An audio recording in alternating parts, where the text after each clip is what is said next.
Halo teman-teman, apa kabar semuanya? Selamat malam semuanya. Hari ini aku mau bawain lagi firman Tuhan yang berjudul tentang personal God. Dimana di sini sesuai dengan tema kita yang baru di bulan Mei ini, yaitu adalah Kingdom Encounter. Nah, Kingdom Encounter ini apa sih teman-teman? Kingdom Encounter adalah perjumpaan pribadi dengan kerajaan Allah sehingga kita mengalami transformasi hidup. Jadi kita pribadi mengalami pertemuan dengan Tuhan, intim sama Tuhan, sehingga akhirnya kita mengalami perubahan-perubahan hidup di dalam kehidupan kita. Bagaimana sih teman-teman caranya kita mengalami atau kita bertemu dengan yang namanya kuasa Tuhan? Jadi yang pertama adalah supernatural moments, dimana kita bertemu dengan kuasa Tuhan yang tidak bisa kita jelasin dengan kata-kata aja, teman-teman. Lalu yang nomor 2 adalah heart awakening, yang dimana di sini kita mengalami perubahan hati, dimana kita bisa melihat siapa Yesus sebenarnya dan meresponi dengan iman, sehingga kita mengalami pemulihan yang terjadi apapun caranya Tuhan dan bagaimanapun caranya Dia memulihkan kita. Lalu yang ketiga adalah sit in authority, dimana sini kita bisa lihat adanya perjumpaan dengan kuasa Tuhan yang membuat kita menyadari bahwa ternyata yang pegang kendali dalam kehidupan kita itu bukan diri kita, tetapi Tuhan Yesus sendiri, teman-teman. Ini ada ayat Alkitab, teman-teman, di Matius 8 ayat 1-3. Di sini ada kisah dari seorang yang mengalami sakit kusta. Aku akan bacakan. Setelah Yesus turun dari bukit, orang banyak berbondong-bondong mengikuti Dia. Maka datanglah seorang yang sakit kusta kepadanya, lalu sujud menyembah Dia dan berkata, "Tuan, jika Tuan mau, Tuan dapat mentahirkan aku." Lalu Yesus mengulurkan tangannya, menjamah orang itu dan berkata, "Aku mau, jadilah tahir." Seketika itu juga tahirlah orang itu daripada kustanya. Apa yang kita dapat dari Matius 8 ayat 1-3 ini kita akan pelajari satu-satu, teman-teman. Yang pertama adalah Yesus melihat kita.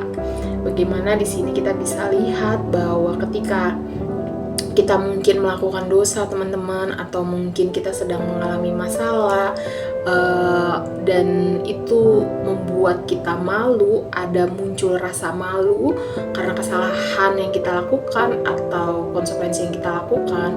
Yesus melihat kita. Dia melihat apa yang kita sembunyikan dari dunia, teman-teman. Kita nggak bisa menyembunyikan apapun yang ada di dalam diri kita, teman-teman, dari Tuhan. Karena kita milik Tuhan, kita nggak bisa menyembunyikan apa yang ada di dalam pikiran kita. Kita nggak bisa sembunyikan apa yang ada di hati kita.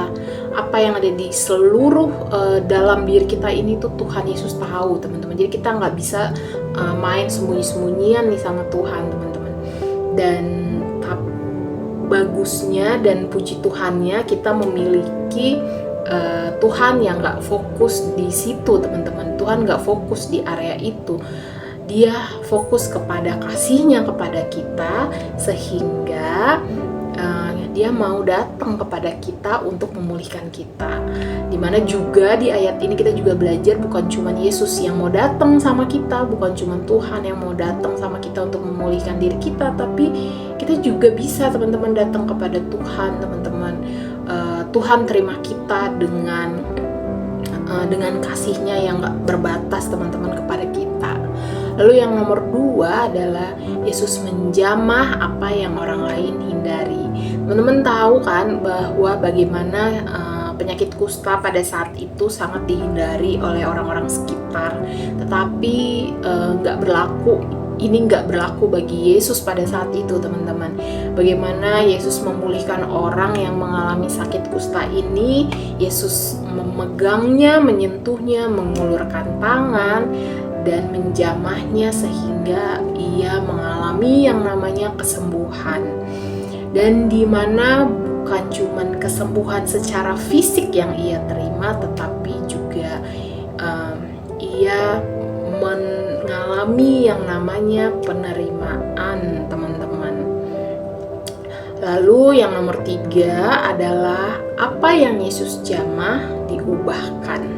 Yesus nggak hanya memulihkan sakitnya aja, seperti yang aku bilang teman-teman, Yesus bukan cuma datang kepadanya memulihkannya secara fisik aja, tetapi juga dia memulihkan rasa malunya.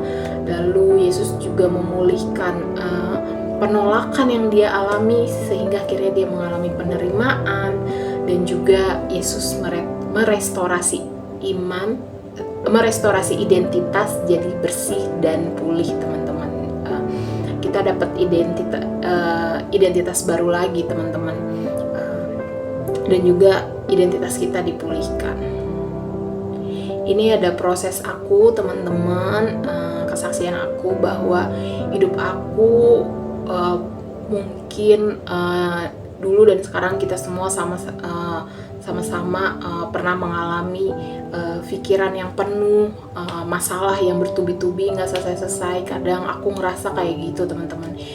Nah, tapi bedanya dulu dan sekarang adalah dimana dulu tuh aku selalu datang sama Tuhan, kepada Tuhan dengan marah, dengan menyalahkan Tuhan, menyalahkan diri aku sendiri. Dan kadang aku datang ke Tuhan juga dengan baik-baik, teman-teman, nggak juga marah-marah datang ke Tuhan, tapi datang ke Tuhan dengan baik-baik, dengan berbagai macam pertanyaan-pertanyaan yang ada di kepala aku, teman-teman. Kapan selesainya? Ini gimana caranya, teman-teman? Tapi itu tadi, Tuhan ternyata nggak langsung menjawab pertanyaan aku.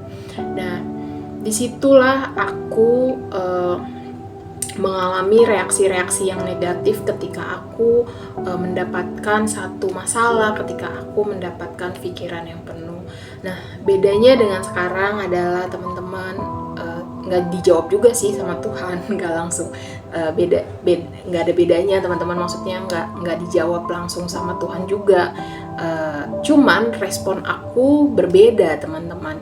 Dimana ketika aku datang kepada Tuhan, aku nggak datang sama Tuhan untuk langsung minta jawaban-jawaban dari masalah yang aku alami, atau jawaban-jawaban dari pertanyaan-pertanyaan yang aku sampaikan ke Tuhan. Aku datang ke Tuhan, aku mengalami hubungan yang intim sama Tuhan, mengalami personal God sama Tuhan, hubungan yang personal sama Tuhan, di mana di sini aku datang ke Tuhan, diam di hadiratnya Tuhan, dan banyak hal yang Tuhan kasih, banyak hal yang Tuhan ungkapkan di dalam kehidupan aku, di dalam diamnya aku di hadiratnya Tuhan, yaitu adalah nggak semua harus ada jawabannya dan nggak semua harus segera dijawab.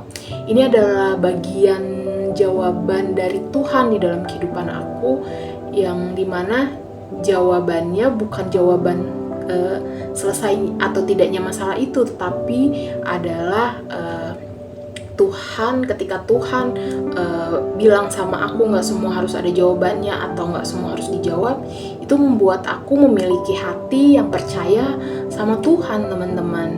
Dan bukan cuma itu, teman-teman, tapi aku juga mengalami kasih karunia-Nya, teman-teman, di mana kasih karunia Tuhan ternyata itu cukup buat aku untuk aku ngejalanin kehidupan aku hari demi hari. Di mana dulu aku ngejalanin itu berat, teman-teman. Masalah atau pikiran yang kemarin itu aku bawa sekarang, aku bawa di hari ini misalkan. Tapi kalau sekarang bedanya adalah aku menjalani kehidupan aku jalani hari-hari aku dengan satu hari aja, teman-teman, yaitu selangkah demi selangkah sama Tuhan, teman-teman, dan mempercayakan seluruh kehidupan aku di dalam Tuhan. Dan semua baik-baik saja, teman-teman, walaupun ya baik-baiknya nggak bukan jawaban doa-doa aku, atau bukan jawaban apa yang aku impikan atau apa yang aku inginkan, tapi jawabannya adalah kasih karunia dari Tuhan saja. Sama seperti kisah Paulus, teman-teman, bagaimana kisah Paulus meminta Tuhan, datang ke Tuhan untuk mencabut duri dalam daging, tapi itu tadi kasih karunia Tuhan lebih dari cukup, teman-teman. Bukan apa ya, teman-teman, bukan akan kita dapat apa di depan sana, tapi sama siapa kita berjalan, teman-teman. Ini ada ayat Alkitab lagi, teman-teman, di 1 Korintus 4 4 ayat 20, sebab kerajaan Allah bukan terdiri dari perkataan tetapi dari kuasa. Yang dimana kerajaan Allah bukan cuman soal kata-kata biasa atau bukan cuman soal kata-kata yang indah teman-teman atau pengajaran yang indah, tetapi harus juga kita buktikan dengan kuasa nyata, yakni kuasa mengubah hidup kita.